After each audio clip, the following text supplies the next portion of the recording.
Hafa, looking to sell our island skies? From the view of a drone? Great, because I'm here to help you get started.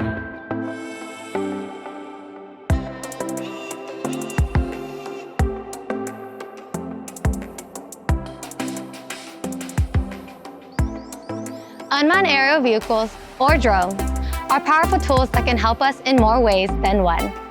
From photography and videography to data collection via remote sensing, drones offer us untapped opportunities to view the world from a new perspective. But with all these exciting opportunities comes a huge responsibility. Proper maintenance and preparation before a flight is paramount to ensure you're not putting your license, equipment, and the people around you at risk. But everyone's experience is unique, depending on their model, skill level, and purpose. So make sure to read your drone's manual. Let's get started. First things first, certification. To keep our skies as safe as possible, it's important to be certified by the Federal Aviation Administration, the main authority on flight regulations. Certification comes with extensive knowledge of drone regulations, guidelines, and best conditions for flight. Once the paperwork is out of the way, it's time to start preparing for the flight. It's good practice to start preparing the day before or even earlier.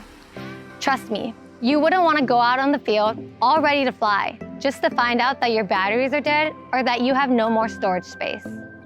A pre-flight checklist is a great way to ensure you have everything set to go before taking off and making sure all your equipment is in working order. Be sure to read your manual and check that your software is updated. Inspect all components like your propellers for visible damage.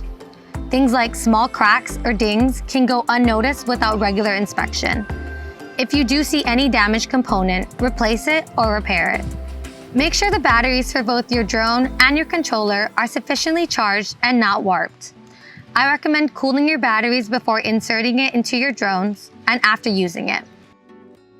Maintaining a minimum charge of 75% per battery should help to reduce power-critical mission failure. And don't forget your SD card. Double-check storage to see if you have enough space for your next flight activity. Next, keep up with your calibrations. Your drone's gimbal, for example, is one of the more sensitive components that requires your attention. Calibration is important as it ensures all the gimbal motors are functioning properly, and there is no restricted movement from the gimbal unit itself. To calibrate your gimbal, follow the steps according to your manual. Calibrating your drone's compass is extremely important because it allows your drone to understand where it is relative to the world. I suggest performing a compass calibration before starting each flight, or when you move 50 miles from your last flight location, or change approximately 1,000 feet in elevation. Most drones have an inertial measurement unit, or an IMU, on board all their aircrafts. They consist of gyroscopes to help balance the drone and allow it to understand which way is up, down, left, right, and so forth. Since GPS relies on external satellite systems to relay information, you will have to establish a secure connection to the signal to reset your geolocation coordinates. This is usually done inside of the monitoring software or application that your drone uses. One of the most important steps is to record your return to home point and set a minimum height. If your battery is low or your connection wanes, setting this point will help guide your drone back to you. Battery is low. Please be cautious in flight. Depending on the drone, battery life can range anywhere between 15 and 30 minutes. Keep in mind your drone specs when conducting a flight. Once all your materials are prepared and calibrated, it's time to check out the location. During a location scout, make sure you're not flying in a restricted airspace or a no-fly zone. Your app should be able to determine that for you. And you can also visit the FAA website for additional guidance. Also, check your surrounding area to avoid interference from mobile or radio towers, electrical wires, and metallic objects. Beware of foot traffic or people walking below your flight path. Finally, assess the weather conditions. Weather can be unpredictable and problematic for drone operations, so it's important to incorporate adequate checks into your process.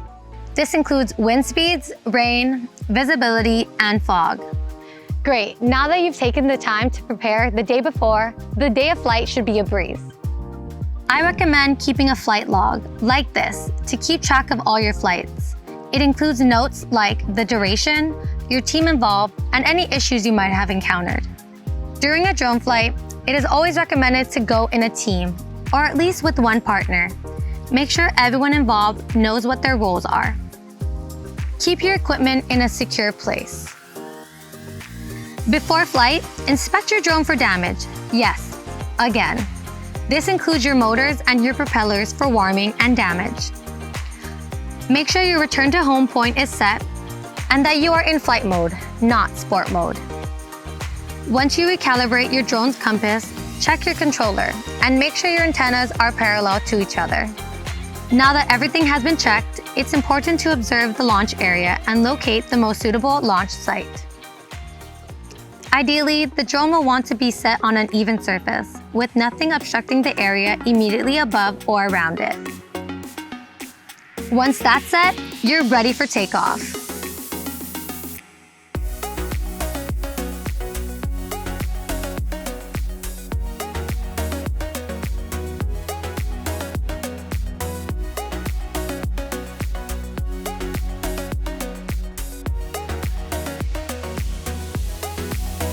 Thank you so much for watching. Taking the time to prepare for a drone flight is crucial, and I hope you take these lessons when you begin sailing the skies. For more information, check out the University of Guam's Drone Corps.